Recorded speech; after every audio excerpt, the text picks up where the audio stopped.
네, 안녕하세요, 태현님, 무바요님 어서오세요, 각부토님 어서오세요. 아, 죄송합니다. 이게 어제 방송을 안 한다고 했는데 하게 됐네요. 예, 비가 너무 많이 와서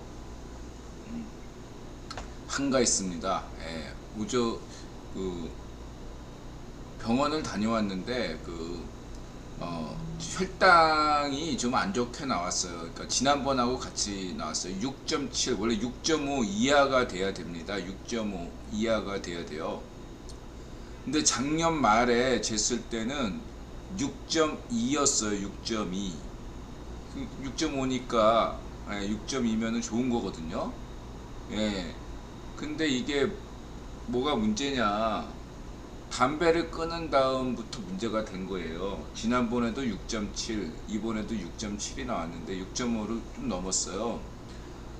달라진 게 있다면 딱 하나예요. 담배를 끊었다는 거. 담배를 끊으니까 몸무게가 5kg가 늘어났습니다.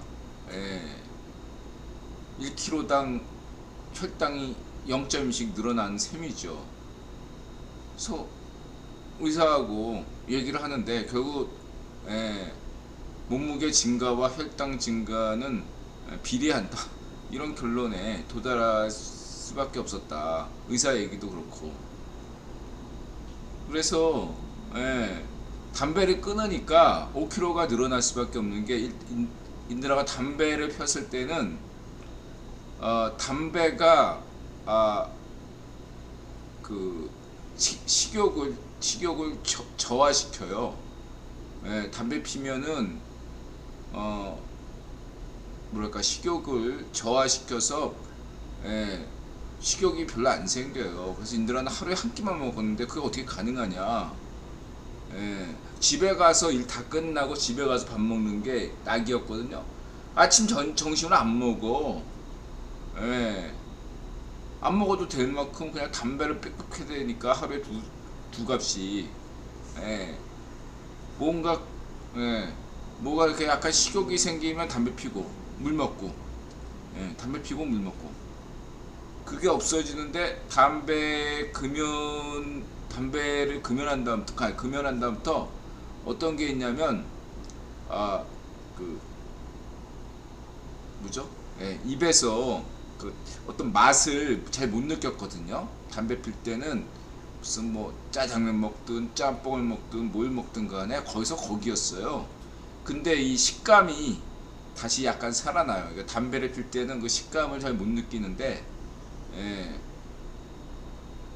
담배 끊고 난 다음에 보니까 그 식감이 다시 나오고 맛을 좀 느낄 수 있다. 냄새도 느끼고. 담배 필 때는 냄새도 잘 못 느끼고 그 식감 맛도 잘 못 느꼈는데 담배 끊고 나니까 좋은 냄새도 많이 나고 좋은 맛도 많이 느끼다 보니까 요즘 뭐 이렇게 일일 삼식, 일일 두 끼도 먹고 세 끼도 먹고 한 끼로는 못 버텨요 제가. 트레이 콜라가 만병의 근원. 저는 콜라 안 먹어요. 불가피하게 뭐 손님이 뭐 이렇게 그런 경우가 있어요. 그러니까 콜라 따잖아요. 그래서 예를 들면은 그저 뭐야 갑자기 체리콕 만들 때 약간 남는 거 그거 먹는 거였는데 매일같이 뭐 체리콕 있는 손님이 있는 것도 아니고 한 달에 한두 번 뭐 이 정도. 예, 닭가슴살 정제 탄수화물 때문 아닐까요? 아니 그냥 다른 조건은 다 같아요. 그냥 단지 제가 많이 먹는다 그 차이뿐이다. 많이 먹고 있다. 백미 밀가루 면류가 문제시. 아니요, 그냥 저는 예, 라면도 거의 안 먹어요 저는. 네, 여러분들 오해하시는 것 같은데 저는 라면도 거의 안 먹어요. 예, 저 야채를 많이 좋아해요. 야채. 야채 많이 먹어요 저는. 고기도 별로 안 먹고 예, 면도 별로 안 먹어요 저는. 예, 저는 야채 좋아하고 양배추, 깻잎 이런 거 좋아해요. 이렇게 응? 양배추에 밥 넣고 된장 이렇게 해서 그냥 그거 먹으면 전 그런 식이에요. 아, 쌀밥이다 답은. 그럴 수도 있어요. 쌀밥을 좋아하니까. 어쨌든 저는 뭐 그래요. 그냥 담배를 끊게 된 다음에 제가 많이 먹게 된 거죠. 야채에도 탄수화물이 많아요. 그럼 뭐 그런가 보죠. 예, 그렇습니다. 예. 그래서 그 내년에 몸무게도 줄이고 혈당도 줄이는 무슨 기적의 신약이 나온다니까 인드라 같은 어떤 5년 이상 지난 당뇨 환자에게는 적용이 어렵대지만 뭐 그거를 한번 내년까지 기다려 보겠습니다. 자, 아무튼 그렇고요. 네. 저 몸무게도 얼마 안 나가요. 지금 지난 담배 두세가 필 때는 65kg였고 지금은 69kg에서 70kg 왔다 갔다 해요. 아침에 재면 69kg, 저녁에 되면 70kg. 예. 뭐 이 정도면 몸무게 많이 나간다고 볼 수 없잖아요. 예.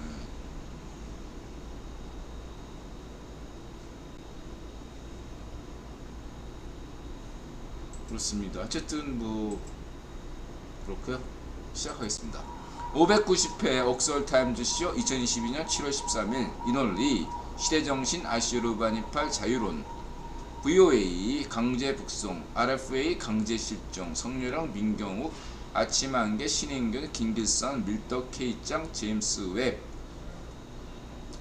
어슬렁 아프리카 벌써 7년 시대정신 자유 리버티 엘레우테리아 신박과학 제임스 웹 미래 채널 마이 퓨처 영업이 끝났습니다. 아침 안개 밀떡 K짱 RFA 강제 실종 영업 끝났어요. 영업이 끝났습니다. 이지은 무게소리 최북민 강제 북송 민경욱 신인균 성렬형 김길선 이런 제목이고요. 새로 오신 분들이 있나? 누스코님 어서오세요. 가꾸토님 그게 더 안좋아요. 비만 당뇨는 살 빼면 끝인데 비만이 아닌데 당뇨면 답이 없어요. 제가 답이 없습니다. 비만이 아닌데 당뇨야.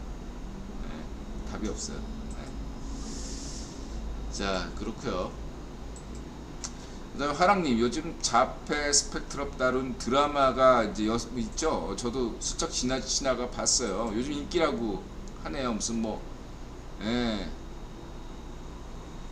우리 아들들이 좀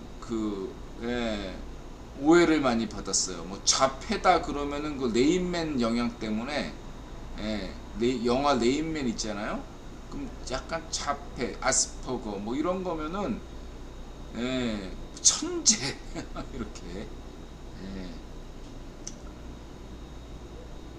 그렇습니다. 천재는 아니에요. 우연이지. 아스퍼거 분들이라고 다 천재는 아닙니다. 요즘 또 일론 머스크 때문에 또 천재. 아무튼 화랑님, 우리 화랑님은 그래도 경증이세요. 이 정도면 부럽습니다. 제가 더 이상 얘기는 안 하겠고요. 자, 힘내시고 우리 화랑님. 그 다음에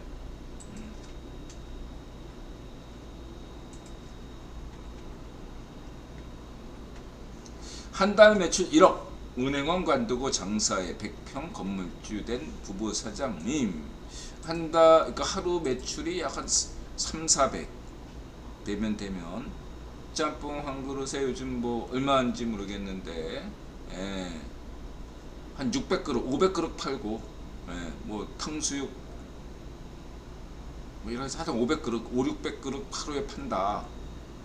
동네 장사다. 이렇게 보면 그리고 어쨌든 이러한 것들을 인드라 자영업자로서 이렇게 검토해 보면 역시 90%가 10명 중 9명이 망하는 자영업 시장에서 성공하는 사람들에게는 나름대로 성공 비결이 있다라고 보여지네요. 일단은 저분은 주방장 자리를 놓지 않잖아요. 저게 굉장히 쉽지 않은 거거든요. 저 주방장, 그러니까 뭐 사람들이 착각하는 게 가게 막 10개 20개 늘리고 자기 이렇게 하는 그런 것도 좋지만 기본은 주방이에요. 저게 만약 주방장이 갑자기 주방장이 그 사보타주 같은 거 버리면 아주 그냥 골치 아프거든요. 장사 접어야 돼요. 평판이 막 급속도로 안 좋아지고, 그러니까 결국은 그 가게의 맛의 비결은 결국 주방이 책임지는 거고, 누군가 책임을 져야 돼요. 그 가게 주인이 책임질 수밖에 없습니다. 일단은 그게 제일 중요하고, 그리고 성실해야죠. 여러분 직장 다녀봐야 돈을 못 모아, 자영업해야 돼 이렇게 얘기하는데요. 그래도 직장인들은 일주일에 최소한 하루 이틀은 쉬잖아. 자영업자들은 월화수요 금금금이에요. 요즘 일주일에 한 번씩 쉬시는 분도 꽤 되지만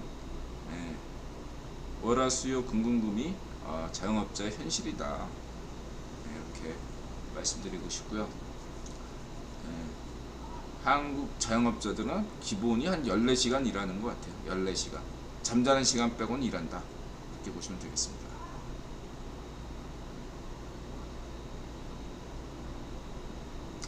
무바연이 북송되신 분들은 고문 끝에 사형되었대요. 각구터님, 재앙이는 국제법원에서 판결 받아야 함, 국제법으로. 이건 이따가 말씀드릴게요.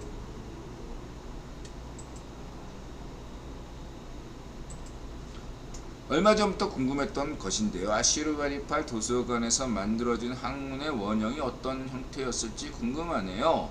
어쩌면 최초의 과학적 방법론이 개발된 것이 아닌가 생각도 드는데요. 아슈르바니팔 도서관의 성과들을 타락시키지 않고 가장 원형 그대로 보존한 문명이 어딘지도 궁금합니다.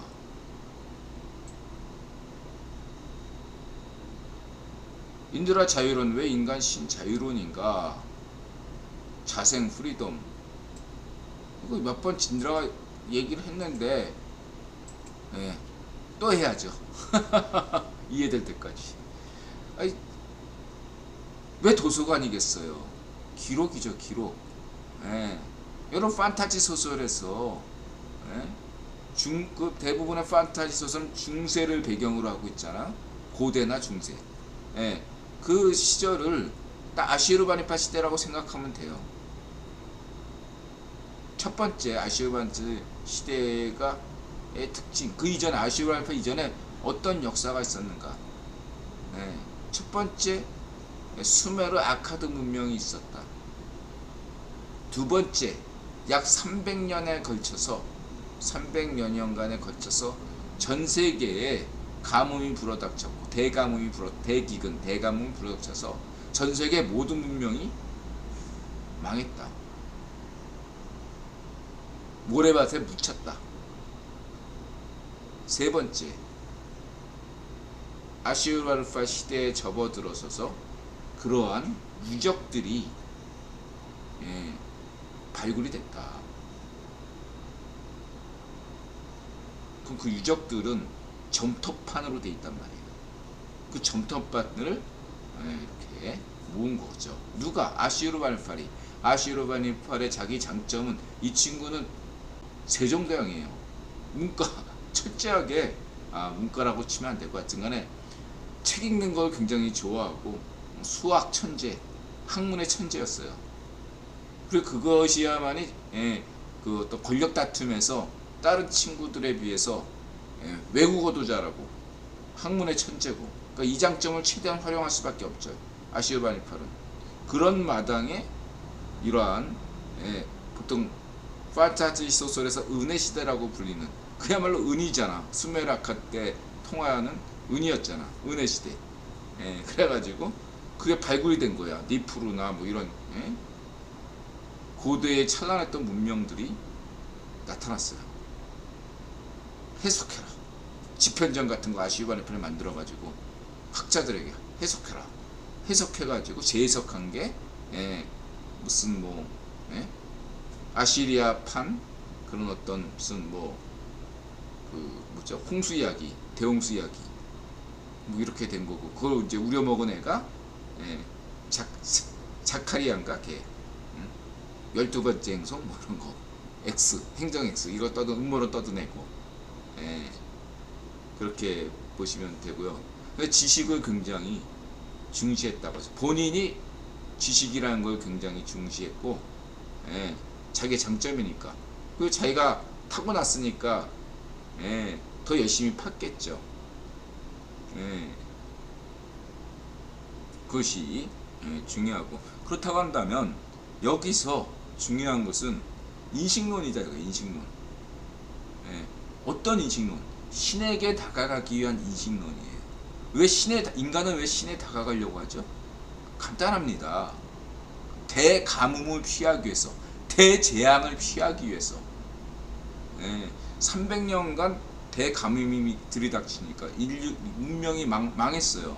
갑자기 대홍수가 닥치고 대가뭄이 닥치고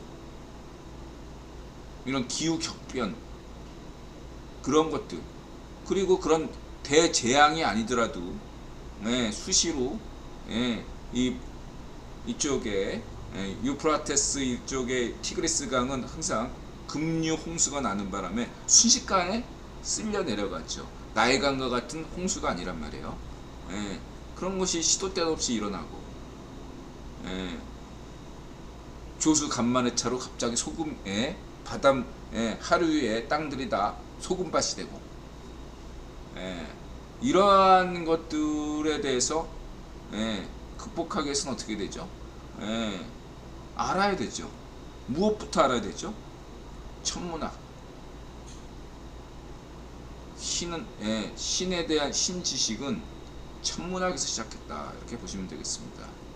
그래서 천문학, 황도를 알게 되고, 별자리, 별들의 움직임을 알게 되고, 그걸 통해서 원정 무역을 나갈 수 있었던 거죠. 수메르 아카드 무역, 그 문명이 세계 최초로 시장 경제를 발생시킬 수 있었던 가장 중요한 이유는 원정 무역이 가능했기 때문입니다.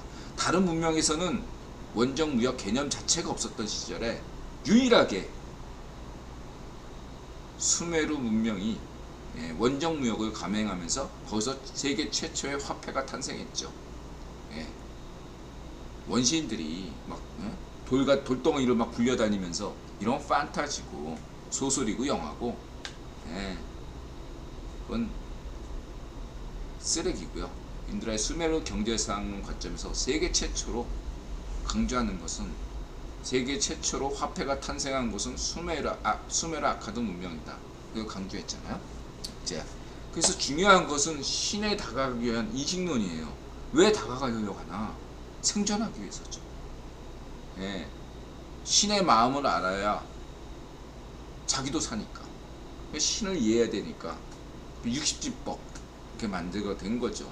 근데 이게 잘 맞네? 그래서 수메르 아카드에서 10진법을 몰랐던 게 아닙니다. 10진법보다 더 잘 맞아떨어지는 게 60진법이었기 때문에 60진법을 사용한 겁니다. 그러면서 수학이 자리 잡았던 겁니다. 수는 꼭 신의 마음이다. 그걸 누가 나중에 훔쳐갑니까? 베낀 겁니까? 바로 피타고라스죠.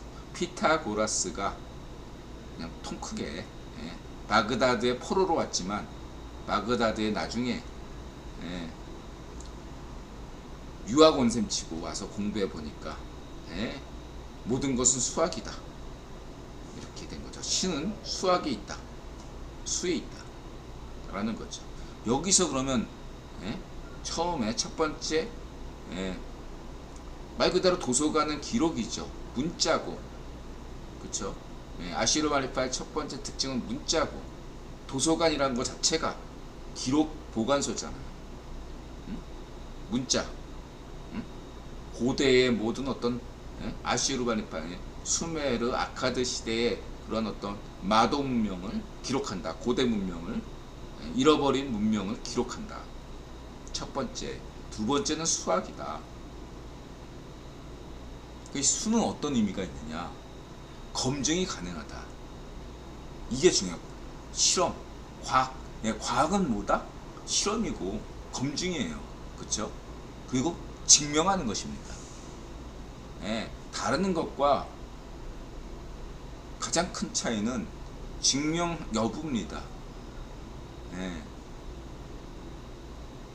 과학적 방법론이라는 게 별거 있습니까? 증명해라. 입증해라. 다른 것들은 입증할 필요가 없어요. 그러나 이거는 유일하게 입증이 해야 돼요. 왜? 일식이 왜 일어나나? 그래서 결과적으로 맞아야 돼. 그 친구 얘기가 안 맞으면 얘는 이렇게 되는 거죠. 홍수가 언제 일어납니까? 맞아야 돼. 가뭄이 왜 시작되나? 그것도 맞아야 되고 뭔가 예측을 해야 돼. 해성이 어떻게 지나가면 어느 때 이렇게 예측은 맞아야 되는 거예요. 새해는 언제 오고 금성은 언제 뜨나 이런 걸 예측하면 입증되는 거잖아요. 그렇죠? 실제로 아슈르바니파 시대에 오늘날 이렇게 천문학 아슈르바니파 시대의 그 천문학을 연구해 본 사람은 미적분까지도 한 거 아니냐? 미적분을 안 했을지 몰라도 미적분을 해야만이 가능했던 계산을 당시에 아슈르바니파 천문학자들은 해냈다. 이렇게 평가할 정도입니다. 중요한 건 결과가 아니라 그런 방법론이겠죠. 인식론에서 입증하라. 그래서 그러한 것들의 원형은 인도로 갔을 때는 지식으로 갔죠. 그래서 인도에 거기는 그 석가모니가 나타나기 전에는 인도에서 지식 이런 게 유행이 된 거고 지식만이 전부는 아니다. 그래서 이제 석가모니가 나오고 요런 지식 아슈르바니파의 원형을 고스란히 가져간 데가 그리스예요. 피타고라스. 그 피타고라스의 그 어떤 그것도 숨겼는데 피타고라스가 그걸 몰래 베낀 사람이 누구다? 플라톤이다. 피타고라스의 그 어떤 사상을 훔쳐가지고 몰래 베낀 사람이 플라톤이고 그게서 내세운 게 이데아론이다. 이렇게 강조했죠, 인디라가.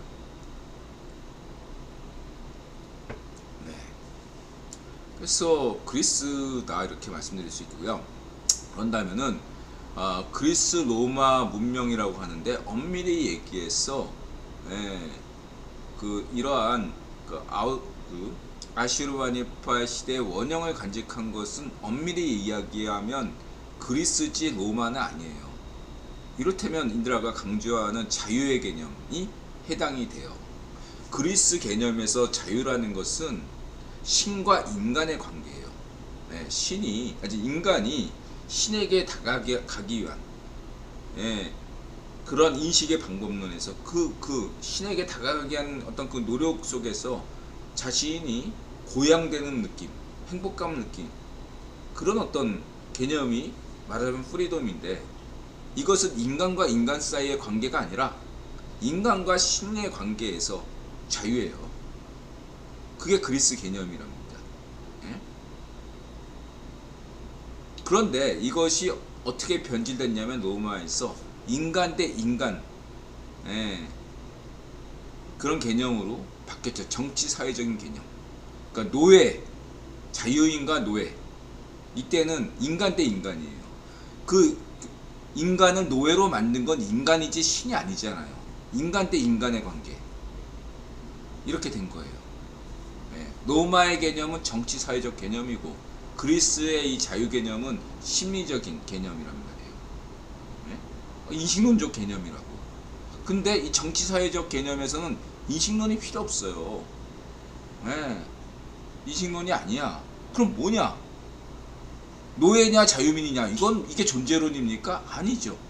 그런데 바로 여기서 노예냐 자유민이냐, 이게 존재론으로 갑자기 승화되는, 변질되기 시작하는 거죠. 예. 노예에서 자유민이 됐다고 그 사람이 신이 되는 건 아니잖아요. 신이 아니란 말이에요. 잠깐 동안 내가 신인가 하는 착각을 들 만큼 그럴 수 있죠. 예를 들면서 노예 검투사가 수많은 어떤 적들을 물리치고 드디어 자유인이 됐어. 그때 인드라 겪어보지 못했지만 그 느낌이라는 건 마치 자기가 신이 된 것처럼 느낄 수 있죠. 얼마든지. 그 잠깐이,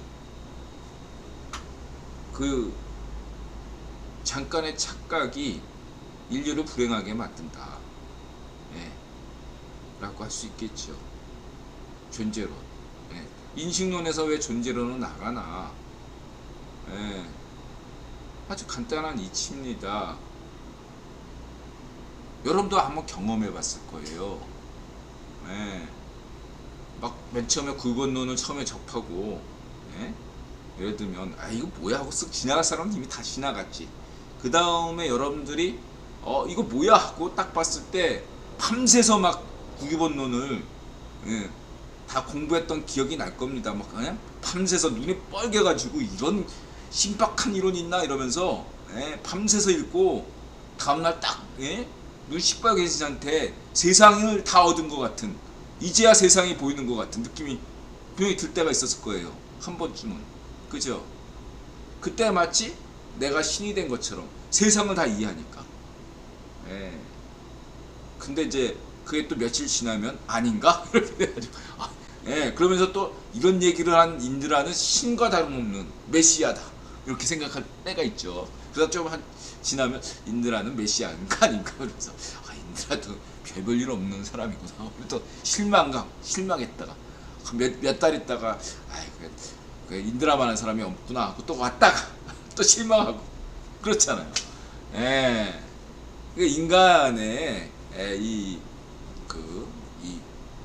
파시즘이나 이 파시즘의 장치가 인간 두뇌에 있기 때문이에요.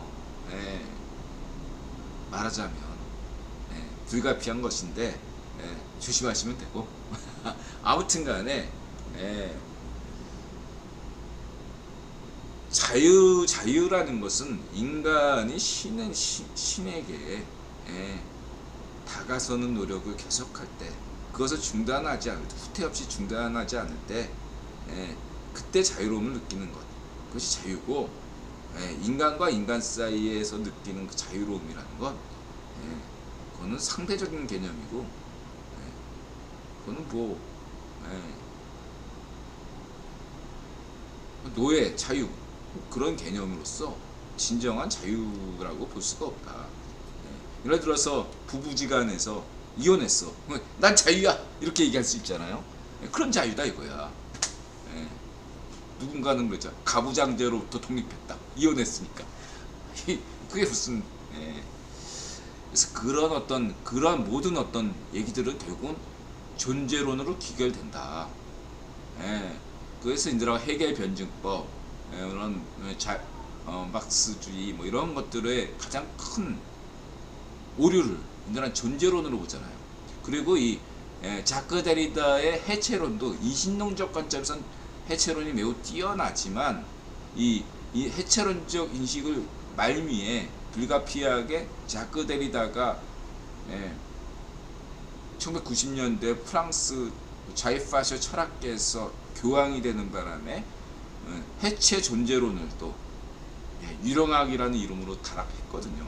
그래서 그런 거 보지 마라, 이렇게 얘기했잖아요. 무엇이든 어떤 철학이든 존재론으로 가면 그거는 그냥 사이비가 된다, 이렇게 강조한 바 있습니다. 결국은 존재론을 어쩌고 얘기하는 것은 한마디로 반쪽 일성이 질을 신격화하잖아요. 그게 본질이에요. 존재론으로 가면 거기 무슨 저기 사르트르의 실존론이든 뭐든 다 어쨌든 간에 니체는 죽었다, 신은 죽었다, 이렇게 얘기하든 뭘 하든 저는 제가 볼 때는 전부 존재론으로 가는 순간에, 실존론이든 존재론으로 가는 순간에 그거는 파시즘에 빠져들 수밖에 없다. 예, 착각을 영원하게 만들려는 어떤 악마의 유혹이다. 이렇게 인들하는 보고 있는 것입니다. 자유론도 어디까지나 인식론이에요. 예, 인식론에 국한돼야 된다. 예, 신은 몰라요. 예, 우린 존재론이 뭐예요? 신이에요. 신이 뭐냐? 모르잖아. 그럼 끝난 건데 뭘 더 존재론에서 뭐 반복적으로 하고 어쩌고 얘기해요. 그건 결국은 자기가 신이란 얘기거든. 반쪽일성처럼. 네. 거기서 결국 문제가 발생하고 파시즘으로 경도될 수밖에 없는 거죠. 네. 그러면 어떤 이런 강제 북송과 같은 푸틴과 같은 그런 어떤 악마적인 히틀러, 푸틴, 반쪽일성, 문좀비, 반쪽 노면, 이런 애들이, 이런 파시스트들이 악마 같은 짓을 저질러도 양심의 가책이 없는 거예요. 내가 신이니까. 그런 오만함은 심판을 받을 수밖에 없다. 이렇게 볼 수 있겠습니다. 우상이다. 자기를 우상화시킨 거지. 일로연님 어서오세요. 시선이 기분이가 좋다를 과대평가한 게 존재의 운이군요. 아무튼 그렇게 인드라가 강조드리겠습니다. 어쨌든 존재론으로 갈 필요가 없다. 철학을 왜 공부해요? 인식론 때문에요. 세상을 어떻게 볼 것인가. 살아남아야 되니까 존재론 뭐하러 해요. 저는 근대 존재론이라는 것은 결국 신을 부정하기 위해서, 신학을 부정하기 위해서, 신을 부정하기 위해서 철학의 기괴한 장치가 존재론이었을 뿐이지, 제가 볼 때는 존재론 필요 없다. 세 마디면 끝난다. 세상의 절대 진리는 신밖에 없다. 신이 뭐냐? 모른다. 모르는 너 자신을 소크라테스가 강조했잖아요. 네 꼬라지를 알라. 그럼 돼요. 신을 몰라도 우리는, 인간은, 존재로는 몰라도 인간은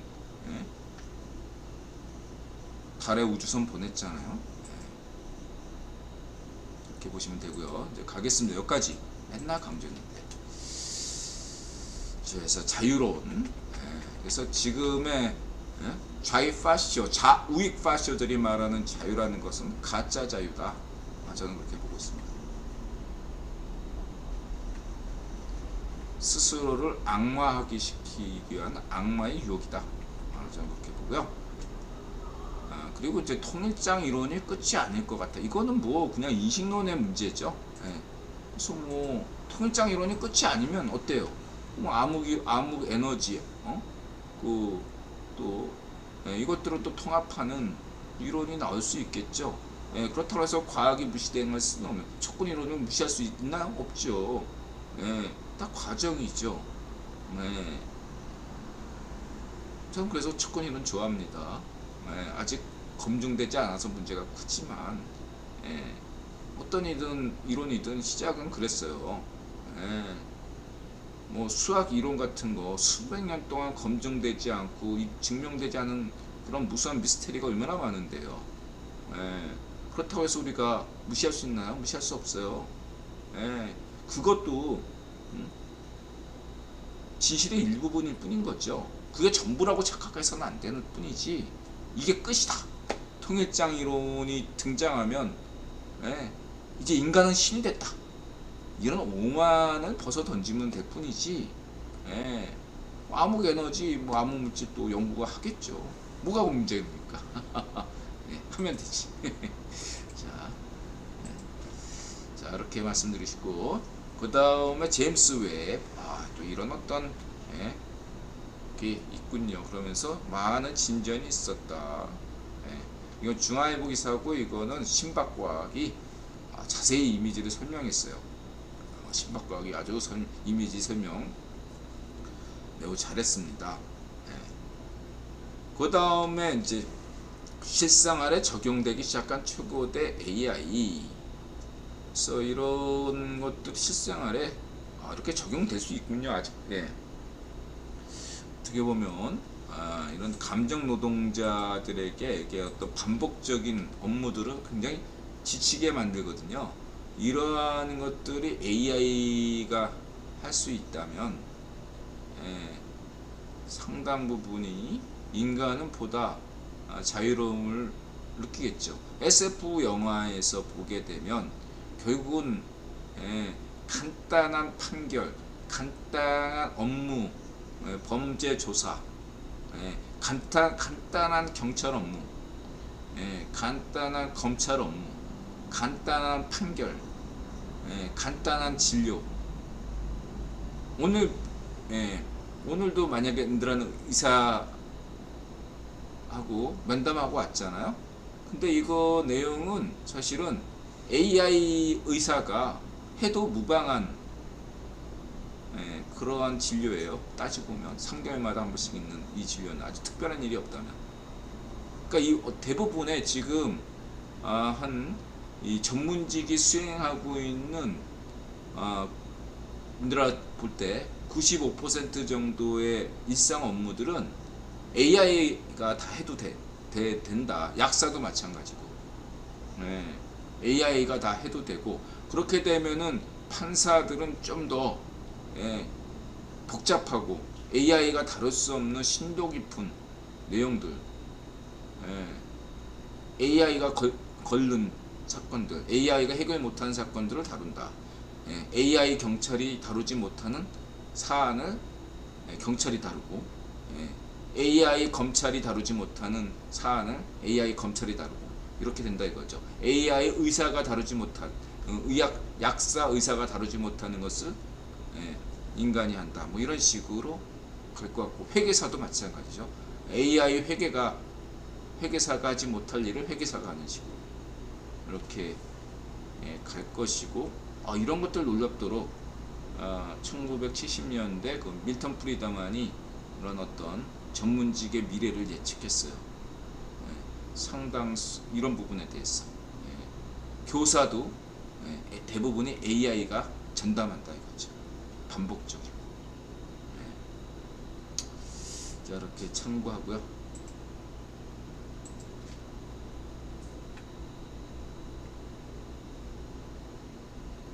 그래서 이제 이러면 가장 AI가 한국에서 가장 잘 적용되는 사례가 만약에 된다면은 그 콜센터가 상당 부분 AI가 전담하게 되는. 지금 다 사람이 하잖아요. 이 콜센터 운영하는 게 보통 일이 아니거든요. 근데 이렇게 콜센터가 잘 되어 있는 나라가 한국과 같은 나라예요.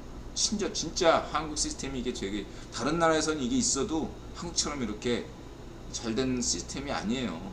근데 이거를 만약 AI가 한다면 상당수 여성 텔레마케터들, 마케팅 하시는 분들이 직장을 잃겠죠.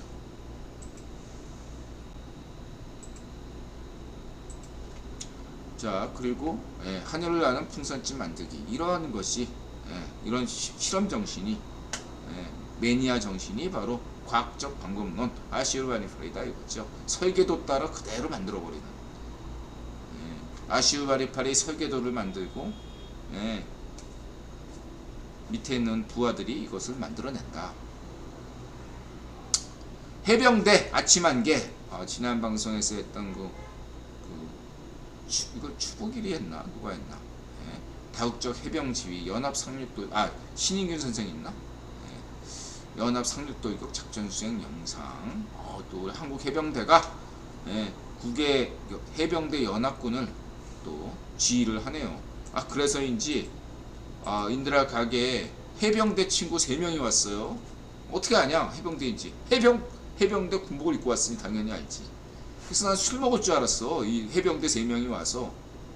상식적으로 딱 군인이 3명이 딱 오면 청년들이니까 당연히 술 먹을 거라고 생각했잖아요. 인드라도 역시 그렇게 생각했는데 웬걸 아이스티 3잔을 딱 시켜서 먹더라고요. 아, 요즘 또 군인들 트렌드는 아이스티를 먹네요. 술 대신에. 자, 이렇게 말씀드리시고, 해병대, 아이스티 해병대. 그 다음에 러시아가 한국을 공격하면 멀어지는 일, 약간 싱겁네요. 요즘 러시아가 참 뜨고 있어가지고 어떻게 되나 봤더니 싱겁다. 다른 시나리오에 비해서는 그저 그랬다. 그래도 밀떡해 입장이다.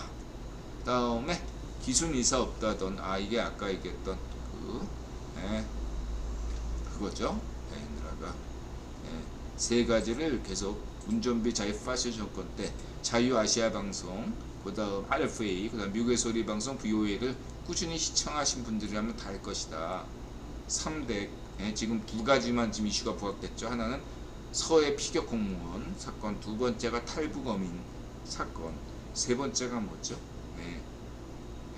운전비가 인권 탄압한 세 번째는 뭐죠? 대북전단, 그래서 구속시킨 사건. 이 세 가지 인권 문제들은 국제사회에서 심판을 받을 수밖에 없습니다. 하나하나 나타난다. 네 번째가 뭐라고 했죠? 그 유경 호텔 집단 탈북에 대해서 강제 북송시키려는 시도가 있었잖아요. 그 아가씨들이 반쪽 정은이 강력하게 송환 요청을 해가지고 이 시도들에 대해서도 조사가 있어요. 집단 탈북한 여성분들을 송환하려고 했던 그런 어떤 시도들을 자세하게 해서 누가 이것을 지시했고 왜 이런 것들을 했는지에 대해서 전면적인 조사가 필요하다고 들어가겠습니다. 4대 의혹을 조사해야 된다. 이건 인권 문제입니다. 목숨이 달린 거예요. 인드라가 이런 것이 이슈가 되기 전에 이미 다 얘기한 바 있습니다. 이제서 이렇게 얘기 나오는 거죠. 하나씩. 이거는 인드라 얘기할게요. 국유본의 큰 흐름이에요. 여기에 반쪽 미당, 니네 좌익 파쇼들이 정치적으로 대응하고 한국의 찌라시들이 이걸 갖고 무슨 여야 이거 이런 헛소리 하면 너네들 종친다. 함부로 여기에 대해서 이슈 만들지 마. 순리에 따라가. 좌익 파쇼 음모론으로 이거를 덮으려고 하지 마. 은폐될 수가 없어 너는. 관련자들 2차 가해자 3차 가해자들은 당신들은 심판받을 수밖에 없다. 이렇게 인드라 강조드리겠습니다.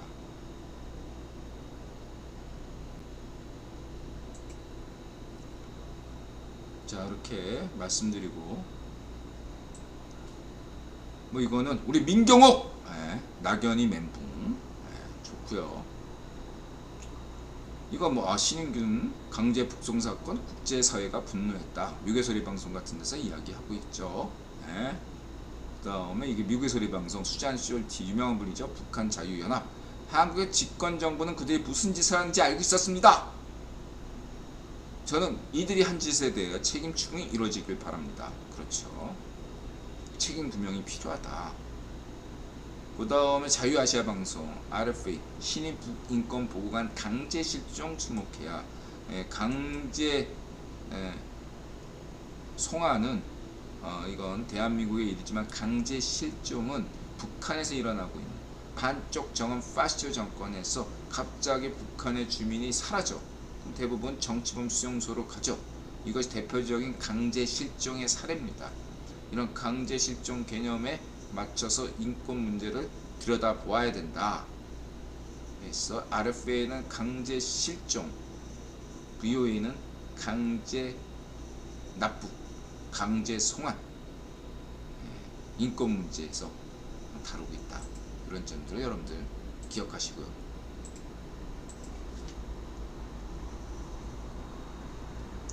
UN 북한 보고서 투명 신뢰도 높여야.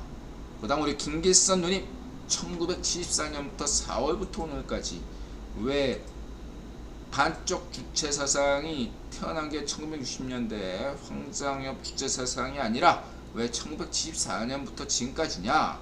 인드라 국유본론의 독특한 거에 따르면 반쪽 주체 사상은 누가 만들었다? 반쪽 일성이 만든 것도 아니고 황장엽이 만든 것도 아니고 반쪽 정일이 만든 게 아니라 구규본이 만들었다. 정확하게는 반쪽 아베빠들이 이 주체사상을 만들었다. 반쪽 아베빠들이 분단체제 지속을 위해서 구규본의 본사의 어떠한 지시를 받아서 구체화시킨 작업이 자신의 군국주의 시대 때 일전에 태평양 전쟁을 일으켰던 반쪽 시대의 일왕제 시스템에다가 인드라가 강조하는 흥룡의 파시오 사상을 접목시켜서 이름만 바꾼 거죠. 일본 대신 북조선, 일왕 대신에 반쪽 일성, 이런 식으로. 그래서 반쪽이다. 출신도 반쪽이지만 애비가 말 팔던 반쪽이잖아. 반쪽 일성 애비가. 집안이 그런 가문인데다가 사상도 반쪽이고. 그래서 74년부터다. 이렇게 보시면 되겠습니다. 그건 이제 이게 저쪽에서는 김정일주의라고 얘기해요. 오늘날 북한의 주체사상을 누가 만들었냐? 반쪽 정일이 만들었다. 그렇게 이해하고 있단 말이에요. 김길선 우리 누님도 그렇게 이해하고 있을 거예요. 아니다. 반쪽 정일이 만든, 황장엽이 만든 것도 아니고 반쪽 정일이 만든 것도 아니고 반쪽 아베빠들이 만들었다. 구규본 지시받아서. 이렇게 이해하시면 됩니다.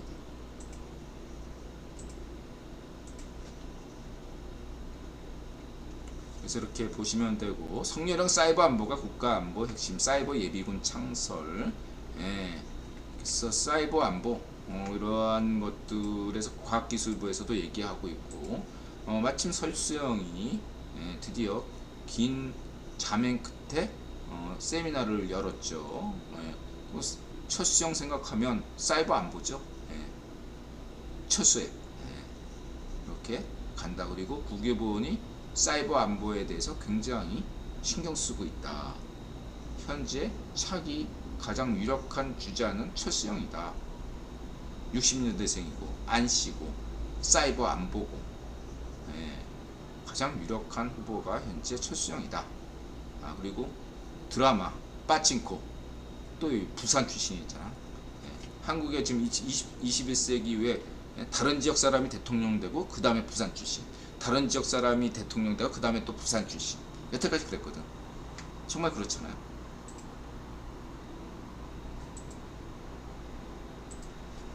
그래서 철수형 잘 생각하시고, 그 다음에 은행에서 사상적 빅스텝 금리 0.5% 인상, 뭐 예정됐던 거고, 이창용 잘하고 있고요. 한국은행장. 그 다음에 어슬렁더슬렁 또 이분 관상도 좋으신 분이에요. 다시 케냐로 갔어요. 세네갈로 갔어요. 세네갈.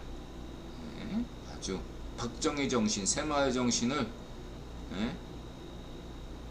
추구하시는 진짜 남분이에요. 이런 분을 인터넷 존경합니다. 진짜로. 그냥 얼굴에 어떤 뭔가 하여튼 간에 그냥 천국 갈 거로 그냥 얼굴이 딱 그렇게 써있어. 천국 예약 이렇게 딱 써있어요. 자, 여기까지입니다 여러분. 11시 59분이네요 끝내겠습니다. 막차 타야 되기 때문에 마음을 열고 자세를 낮추고 세상에 감사하다. 마자세.